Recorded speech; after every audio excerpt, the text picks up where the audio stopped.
Good afternoon, my friends. Welcome to our New Testament challenge. Today I'll be sharing with you some thoughts on the 5th chapter of the Gospel of Mark.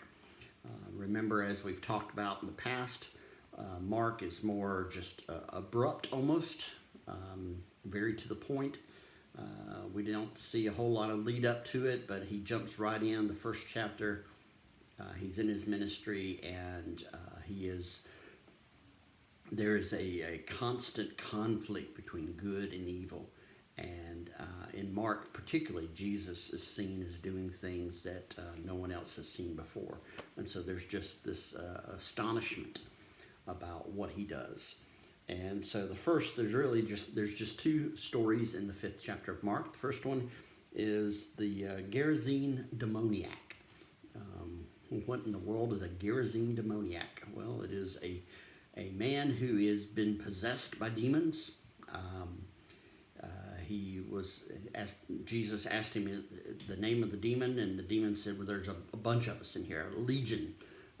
So it's kind of interesting. This man was so filled with these demons that he lived among a cemetery of tombs up in the mountains. He was so strong, no one could hold him, no chains could hold him, and so he was there and kind of beating himself up and just really causing a lot of difficulty for a lot of people in that area. And so as soon as Jesus landed, this demon drove this man, and he yelled at Jesus, "What are you doing? Don't torment me, Jesus. Don't torment me, Son of God." Jesus, Son of the Most High God. And he begged. Jesus told him, come out of that man. And he begged, he says, "Don't send us out of the country. Send us into this herd of swine, this pig herd." And so he did that, and there were 2,000 pigs in that herd. And as soon as the demons came into the herd, they rushed down to this cliff and jumped and dove off into the water and drowned. Now, the herdsman went back into town and told everybody what had happened. And these people came up, and they were afraid of, what is this Jesus doing? How is he able to do this? And they were afraid, and they just asked him to leave. And if you think about this, someone says, why would you want someone who had healed this man to leave? Well, think about it from the herdsman's point of view. This is their livelihood, and all of a sudden they just lost everything. And so they don't want anything to do with the man who could cause that to happen. Even though that man was healed, they didn't want, stay away. There's too much for us. Stay away. And then the man asked if he could go with Jesus, because obviously his life had been turned upside down. And Jesus told him, "No, you stay here." That's an interesting point. "You stay here in your own hometown and tell everybody what I have done for you."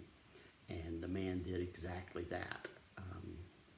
This is a wonderful example of being called to minister exactly where you are.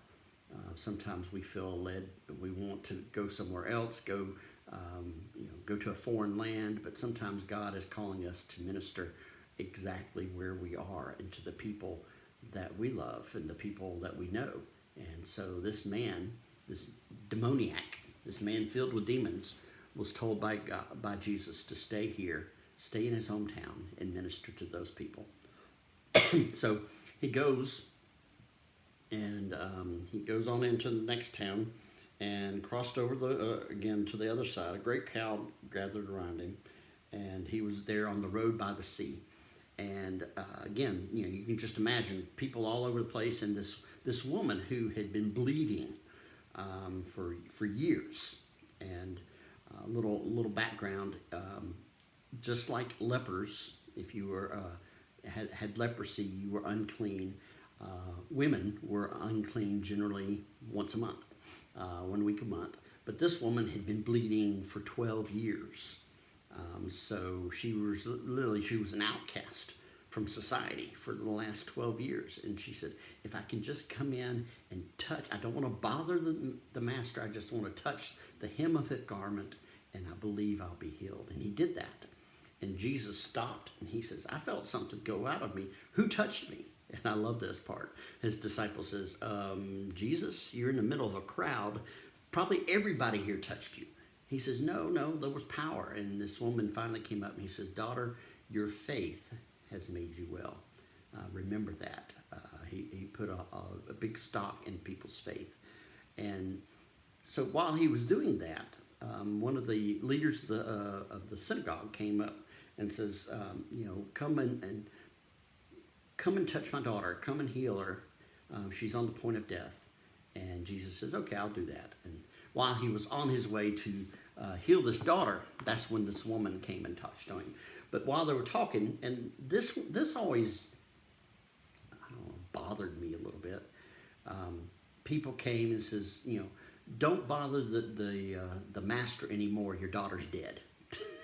I'm like, that's not the best. That's a horrible way to tell someone. But Jesus says, no, come on. God's going to be glorified in this. And so he continues on, and he comes to the house, and there are people wailing and weeping, and he says, why are you crying for someone who isn't dead? And they laughed at him, and he went in, and he gathered James and John and Peter. They came in, and they gathered around with the family, and he said, Talitha cum, which means little girl, rise up. And the little girl, who was 12 at the time, rose up from the dead and lived. And I again found this interesting, that whole mark in secret thing we talked about. He tells the family, do not tell anybody about this.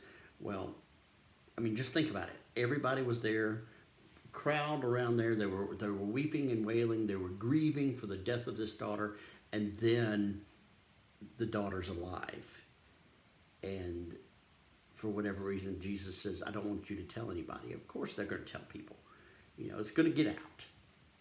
But again, I think part of this is Jesus trying to get ahead of the too crowded to do ministry. He wanted to kind of spread it out. He wanted to be able to go from place to place to be able to do the ministry rather than be so overwhelmed by people, as you can imagine.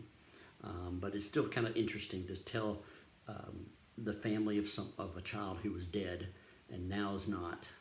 Don't tell anybody. Don't you know they were going to tell people, because they were so excited and so blessed by what Jesus had done for them. And so these three stories really, the demoniac, the woman with the issuance of blood, and the resurrection, the coming back to life of this dead child, all three of these were deeds of power done by Jesus.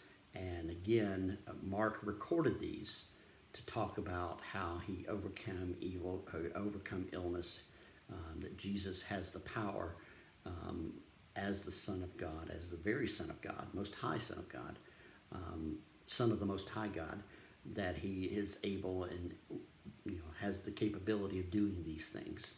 And so it was necessary for him to go about and do these stories and do these events.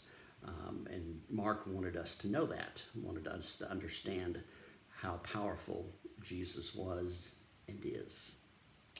Thanks a lot, my friends. Hopefully this helped you a little bit, and we'll talk to you again.